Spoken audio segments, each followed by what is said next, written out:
Assalamualaikum dan salam sejahtera. Nama saya Asnarani Munara Putri dari kumpulan 5 akan memulakan pembentangan dengan pengenalan. Hakisan merupakan proses pecahan permukaan bumi yang dipengaruhi oleh gerpasan. Tolok hujan merupakan alat yang digunakan untuk mengukur hujan, sama ada hujan lebat atau hujan yang berpanjangan yang boleh menyebabkan hakisan. Oleh itu, tolok hujan berperanan dalam memantau gerpasan serta membantu memahami perkaitan antara hujan dan hakisan untuk mengurus kesan hakisan hujan pada landscape. Tempat kecurangan ialah kawasan yang curam, terjal atau kawasan tebing yang curam di bukit. Manakala pot kecurangan ini semakin tinggi sesuatu kawasan, semakin banyak jumlah aliran air hujan, maka semakin kerap hakisan tanah berlaku. Tolok hujan pula adalah alat yang digunakan untuk merekod hujan. Tolok hujan atau rain gauge sering digunakan untuk pencerapan hujan. Tolok hujan ini diletakkan di tempat yang lapang bagi mendapatkan jumlah bacaan yang tepat.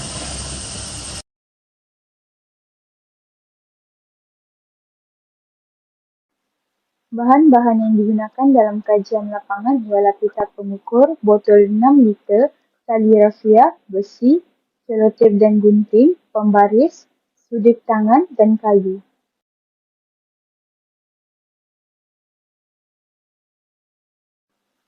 (3.1) Objektif kajian. Yang pertama ialah mengenal pasti keadaan sebenar tapak kawasan kajian.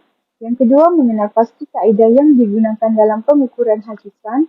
Dan yang terakhir ialah menganalisis dan menilai faktor yang mempengaruhi jumlah air hujan terhadap kadar hakisan. Okey, beralih kepada objektif tolok hujan. Di sini saya ada sertakan 4 objektif, iaitu yang pertama adalah pemahaman struktur tanah, di mana ia menerangkan bagaimana penggunaan tolok hujan dapat membantu dalam memahami struktur dan komposisi tanah pada kawasan kajian. Objektif kedua adalah menilai kedudukan tanah, iaitu menentukan objektif untuk menilai dan merekod perubahan kedudukan tanah di kawasan kajian dengan menggunakan data dari tolok hujan. Objektif ketiga pula adalah pemantauan erosi tanah, iaitu menggunakan tolok hujan untuk memantau dan mengukur tingkat erosi ataupun tingkat hakisan pada kawasan tertentu, terutamanya di kawasan yang dikaji. Yang keempat dan yang terakhir adalah pengenalpastian pola aliran air, di mana objektif ini menggunakan tolok hujan untuk mengenal pasti dan memetakan pola aliran air yang mungkin mempengaruhi proses geomorfologi di kawasan tersebut.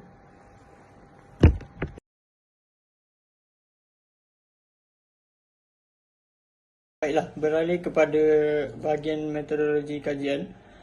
Jadi untuk pendahuluan metodologi ini, seperti yang ada dalam gambar-gambar sebelum ini, kaedah PIN digunakan, di mana ia sesuai dan sangat strategik bagi mengira hakisan tanah di kecerunan yang kecil, kawasan kecil seperti inilah. Kaedah PIN adalah kaedah yang sesuai untuk mengukur hakisan tanah kerana ia membolehkan pengukuran hakisan tanah dengan ketelitian tepat yang tinggi, memudahkan pemasangan dengan alat yang ringkas serta memberikan gambaran visual yang jelas terhadap perubahan morfologi tanah. Beralih kepada pemilihan lokasi. Jadi lokasi yang kumpulan kami pilih adalah di kawasan bertentangan dengan Stadium UMS, di mana lokasi tersebut sangat strategik, mempunyai kecerunan yang baik untuk kami lakukan kajian terhadap hakisan tanah bagi subjek geomorfologi ini. Bagi kaedah pengumpulan data pula, data dikumpul secara berperingkat, iaitu selepas turunnya hujan dan bacaan setiap PIN dicatat dalam bentuk jadual. Ia dilakukan secara kerap setiap hari turunnya hujan di kawasan bercerun tersebut. Instrumen dan peralatan yang digunakan adalah seperti pembaris, PIN, tolok hujan itu sendiri yang dibuat secara manual oleh kumpulan kami sendiri, dan juga pita pengukur, serta ada lagi instrumen dan peralatan lain yang digunakan dalam kajian ini. Bagi bahagian analisis data pula, data yang dikumpul dianalisis dalam bentuk jadual. Setiap perubahan PIN dan kenaikan paras air dicatat dengan meminimumkan ralat yang berkemungkinan terjadi. Selain itu, kawalan kualiti yang digunakan adalah beberapa buah petanda di mana ia telah didirikan supaya data yang diperoleh boleh dipercayai serta dapat mengurangkan faktor-faktor gangguan data seperti orang-orang yang mungkin mengganggu kemasukan atau keluaran PIN daripada tanah tersebut itu sendiri. Jadi secara amnya langkah-langkah inilah yang diguna pakai untuk melaksanakan kajian ini secara efektif dan berperingkat. Sekian itu saja daripada saya. Terima kasih.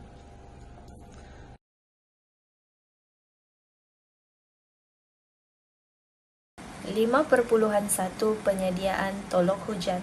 Langkah pertama ialah potong bahagian atas botol ataupun penutup botol mineral 6 liter atau botol soda dengan teliti.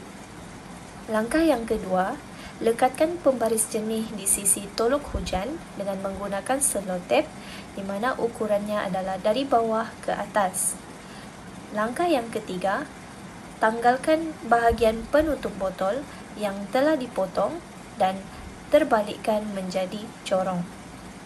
Dan langkah yang terakhir, letakkan tolok hujan di kawasan yang optimum seperti di permukaan yang rata dan tidak terhalang pokok. Sedia untuk kumpul hujan. 5.2 Penyediaan plot hakisan tanah. Yang pertama, memilih lokasi kajian yang sesuai dan membersihkan kawasan yang akan dijadikan sebagai plot hakisan. Yang kedua, mengukur kawasan yang telah dipilih sebagai plot hakisan tanah. Yang ketiga, masukkan pin ke dalam tanah dengan bahagian luar pin berukuran 10 cm. Akhir sekali, susun 15 batang pin dan masukkan ke semua pin dengan ukuran yang sama dengan pin pertama.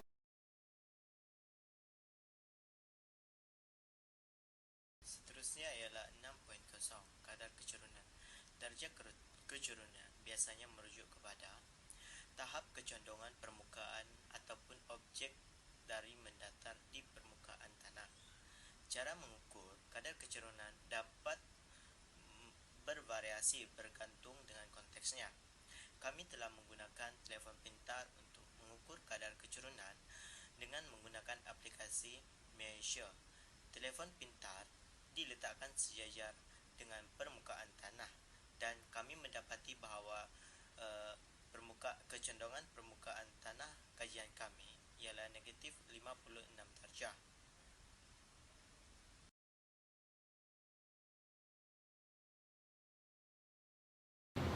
Seterusnya, saya akan menerangkan bergetaan dapatan kajian.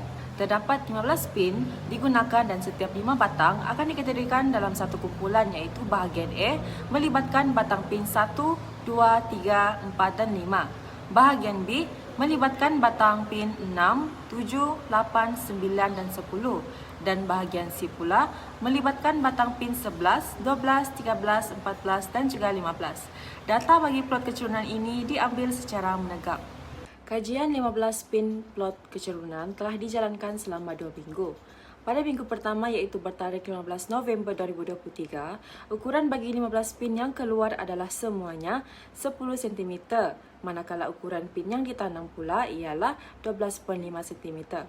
Selepas 2 hari berturut iaitu 16 hingga 17 November, 15 pin telah menunjukkan pemendapan iaitu di mana masing-masing telah meningkat. Sebagai contohnya, pin pertama daripada 10 cm telah bertambah kepada 10.5. Pin kedua pula bertambah kepada 10.4, pin ketiga bertambah kepada 10.5, pin keempat bertambah kepada 10.3, pin kelima bertambah kepada 10.1, pin keempat bertambah kepada 10.4, begitu juga kepada pin ketujuh. Seterusnya pin ke-8 bertambah kepada 10.2, pin ke-9 bertambah kepada 10.3 dan begitu juga kepada pin 10 hingga pin ke-15. Masing-masing telah menunjukkan pemendapan. kerana pada waktu itu hujan kerap turun pada waktu petang. Bagi hari keempat iaitu 18 November sehingga hari ketujuh iaitu 21 November 2023. Bagi pin pertama, ukuran pin pertama masih menunjukkan peningkatan iaitu sebanyak 11.2 cm. Hal ini telah menyebabkan pin pertama berlaku pemendapan. Begitu juga kepada pin kedua yang turut meningkat kepada 10.7 cm. Pin ketiga juga meningkat kepada 10.7 cm, pin keempat meningkat kepada 10.6 cm, pin kelima meningkat kepada 10.5 cm, pin keenam meningkat kepada 10.6 cm, pin ketujuh meningkat juga kepada 10.7 cm, begitu juga kepada pin ke-8. Kemudian bagi pin ke-9 meningkat daripada 10.4 cm kepada 10.6 cm. Itu juga berlaku pemendapan. Seterusnya bagi pin ke-10 meningkat daripada 10.3 cm kepada 10.5 cm. Kemudian bagi pin ke-11 pemendapan berlaku sehingga 20 November 2023. Namun pada 21 November 2023 hakisan telah berlaku di mana pin ke-11 berkurang daripada 10.6 kepada 10.1. Seterusnya bagi pin ke-12 juga masih berlaku pemendapan, begitu juga kepada pin ke-13 hingga pin ke-15. Seterusnya, kajian plot kecurunan pada minggu kedua bermula daripada 22 November sehingga 28 November 2023. Dalam hal ini, didapati bahawa pin pertama hingga pin keempat menunjukkan pemendapan iaitu masing-masing telah meningkat. Sebagai contohnya, pin pertama meningkat kepada 11.5 cm, pin kedua meningkat kepada 11.6 cm, pin ketiga 11.1 cm dan juga pin keempat 11.3 cm. Keempat-empat pin telah berlakunya pemendapan. Namun demikian, pin kelima telah berlakunya hakisan. Didapati bahawa 27 November ukuran pin adalah sebanyak 10.9 cm. Kemudian, keesokan harinya iaitu pada 28 November 2023, ukuran pin telah menurun sebanyak 10.6 cm. Maka, hal ini telah menunjukkan berlakunya hakisan. Hal ini demikian mungkin disebabkan oleh faktor cuaca yang tidak menentu dan juga keadaan permukaan di atas pin yang tidak rata. Seterusnya, pin ke-6 hingga pin ke-15 telah menunjukkan peningkatan iaitu berlakunya pemendapan. Masing-masing telah meningkat. Kita akan membincangkan tajuk atau bahagian terakhir iaitu hasil dapatan kajian jumlah hujan. Kumpulan kami telah membuat pemerhatian terhadap jumlah hujan setiap hari selama 2 minggu atau bersamaan 14 hari. Jumlah hujan diukur menggunakan pembaris dalam unit sentimeter dan kemudian diubah kepada mililiter. Botol yang digunakan sebagai tolok hujan adalah botol air yang berukuran 5 liter. Tarik pemerhatian terhadap tolok hujan mula dijalankan adalah pada 15 hari bulan 11 2023 sehinggalah 28 hari bulan 11 2023.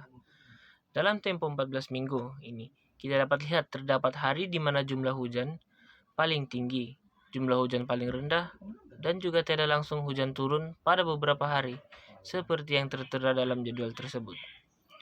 Pada hari ke-14 bersamaan 28 hari bulan 11 2023, jumlah hujan yang dicatatkan adalah 3 liter, di mana ia merupakan jumlah tertinggi daripada keseluruhan hari-hari yang lain.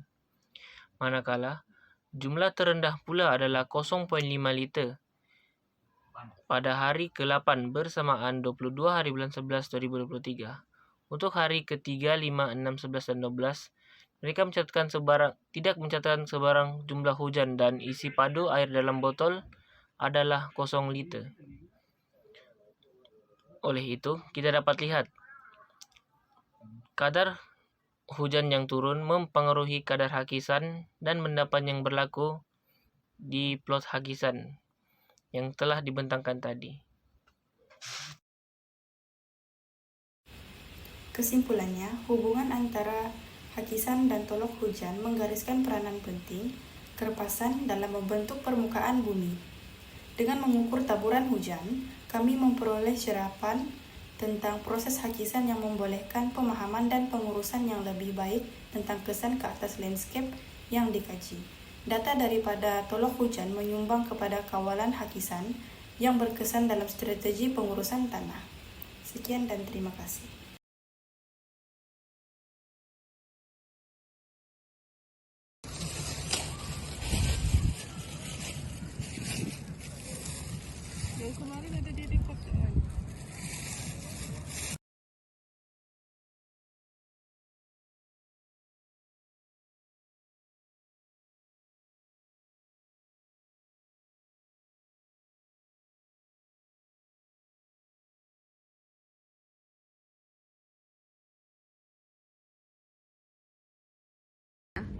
Geomorfologi.